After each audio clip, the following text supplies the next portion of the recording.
ಒಂದು ಸಣ್ಣ ಗಲಾಟೆ ಆಗಿತ್ತು ನಮ್ಮ ಗ್ರಾಮದಲ್ಲಿ.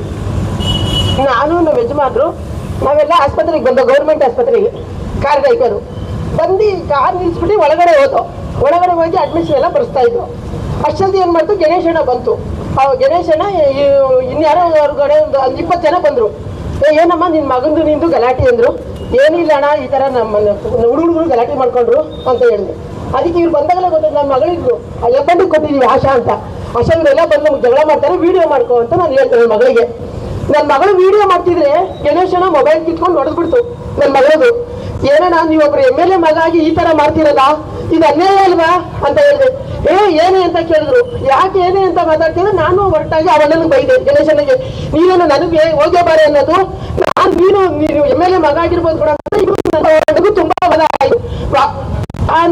ಆಯ್ತು. ಆಮೇಲೆ ಏನ್ ಮಾಡಿದ್ರು, ಕಾರಲ್ಲಿ ಡ್ರೈವರ್ ಕೂತಿರಲ್ಲ, ಈ ಸ್ಟೇಷನ್ ಏನ್ ಮಾಡಿದ್ರು, ಅವನ ಹೆಸರು ಮುನ್ಸ್ವಾಮಿ ಅಂತ ನಮ್ಮ ಡ್ರೈವರ್ ಹೆಸರು, ಅವನ್ನ ಕರ್ಕೊಂಡೋಗಿ ಈ ಸ್ಟೇಷನ್ ಒಳಗೆ ಕೂರಿಸ್ಬಿಟ್ರು. ಆಮೇಲೆ ನಮ್ಮ ಕಾರಲ್ಲೆಲ್ಲ ಮಚ್ಚಿ ತಂದು ಅಲ್ಲಿಟ್ರು, ಕಾರೊಳಗೆ ಇಟ್ಕೊಂಡ್ಬಿಟ್ರು.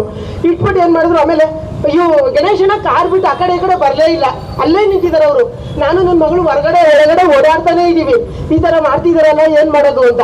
ಕಾರ್ ತಗೊಂಡು ಹೋಗೋಕ್ಕೂ ಯಾರು ಇಲ್ಲ, ಡ್ರೈವರ್ ಕರ್ಕೊಂಡೋಗಿ ಕೂರಿಸ್ಬಿಟ್ರು. ನಮ್ಮ ಅಣ್ಣನ ಮಗನ್ನು ಹೊಡೆದು ಓಡಿಸ್ಬಿಟ್ರು. ಆಮೇಲೆ ಏನ್ ಮಾಡಿದ್ರು, ಕೇಸ್ ಹಾಕಿ ತಿರ್ಗಾ ನನ್ನ ಮಗನ ಜೈಲಿಗೆ ಕಳ್ಸಿದ್ರು. ಒಂದೇ ದಿವಸ 2 ಕೇಸ್ ಹೆಂಗ್ರಿ ಹಾಕ್ಬೋದು, ಇಲ್ಲೂ ಹಾಕಿದ್ರು, ಇಲ್ಲೊಂದು ಸ್ಟೇಷನ್ ಐತಲ್ಲ ಆ ಸ್ಟೇಷನಲ್ಲೂ ಕೇಸ್ ಹಾಕಿದ್ರು, ಎರಡು ಸ್ಟೇಷನಲ್ಲೂ ಹಾಕಿದ್ರು. ನಾವು ಜಗಳನೇ ಮಾಡಿಲ್ಲ. ಪ್ರತಾಪ್ ಅನ್ನೋನ್ ಕೈಯಲ್ಲಿ ಯಾವ್ದೋ ಎಂತದ ಅಟಾಸಿಟಿ ಅನ್ನೋದು ಕೊಡ್ಸಿದ್ರು, ಇನ್ನೊಬ್ಬನ ಕೈಯಲ್ಲಿ ಇಲ್ಲಿ ಕೊಡ್ಸಿದ್ರು. 2 ಕೇಸ್ ಆಯ್ತು. 2 ಕೇಸ್ ಮಾಡ್ಕೊಂಡು ಜೈಲಿಗೆ ಕಳ್ಸಿದ್ರು. ಜೈಲಲ್ಲೂ ಹೊಡ್ಸಿದ್ರು. ಜೈಲಲ್ಲೂ ಹೊಡ್ಸಿ ಎಲ್ಲರಿಗೂ ವಿಡಿಯೋ ಬಂದಿರ್ಬೇಕಲ್ಲ, ಹೊಡೆದ್ರು. 3 ಸಲ ಗಡೀಪಾರು ಮಾಡಿದ್ರು. ಆಮೇಲೆ ಒಂದು 5-6 ಕೇಸ್ ಮಾಡಿದ್ರು. ಕಾಂಪ ಮನೆಗೆ ಹೋದ್ರೆ ಎಲ್ಲಾ ಕೇಸು ಕ್ಯಾನ್ಸಲ್ ಮಾಡ್ತಾರೆ, ನಮಗೆ ಕೇಸ್ ಹಾಕ್ತಾರೆ. ನಾವ್ ಹೆಂಗ್ ಬದುಕೋದು, ಹೆಂಗಣ್ಣ ಬದುಕೋದು? ಕಾಂಪೌಂಡ್ ಮನೆಗೆ ಬರ್ರಿ, ನೀವು ಮನೆಗೆ ಬರ್ರಿ, ನಿನ್ ಮಗ ಬಂದು ಸೇರ್ಕೊಳ್ಳಿ, ನಾವೆಲ್ಲ ಕ್ಯಾನ್ಸಲ್ ಮಾಡ್ತೀವಿ ಅಂತಾರೆ. ನಾವು ಹೆಂಗ್ ಮಾಡುದು? ನಾವು ಈ ಬದುಕೋದೇ ತಪ್ಪ ಭದ್ರಾವತಿ, ನಾವ್ ಇರೋದೇ ತಪ್ಪ. ನಾನೇನಾರ ಗಂಡಸಾಗಿದ್ರೆ ನನಗೂ ಒಂದು 5-6 ಸಲ ಗಡಿ ಪಾರ್ ಮಾಡಿರೋರು, ಮತ್ತೆ ನನಗೂ ಒಂದು 10 ಕೇಸ್ ಹಾಕಿರೋರು. ನಾನು ಹೆಣ್ಮಗಳಾಗಿರೋದಕ್ಕೆ ಬಿಟ್ಟಿದ್ದಾರೆ. ಇಲ್ಲಿ ನನ್ನ ಮಗ ಪೊಲೀಸ್ ಅಂದ್ರು ಓಡೋಗ್ತಾನೆ ಹಿಂದೆಗಡೆ. ಬಂದು ಬೆಳಗ್ಗೆ 6 ಗಂಟೆಗೆ ನಮ್ಮ ಮಗಂದು ಯಾವ್ದು ಕಳ್ತನ ಕೇಸ್ ಇಲ್ಲ, ಅದ್ಯಾವ್ದೋ ಮಚ್ಚಲ್ ಕದ್ರೆ ಕೇಸ್ ಇಲ್ಲ.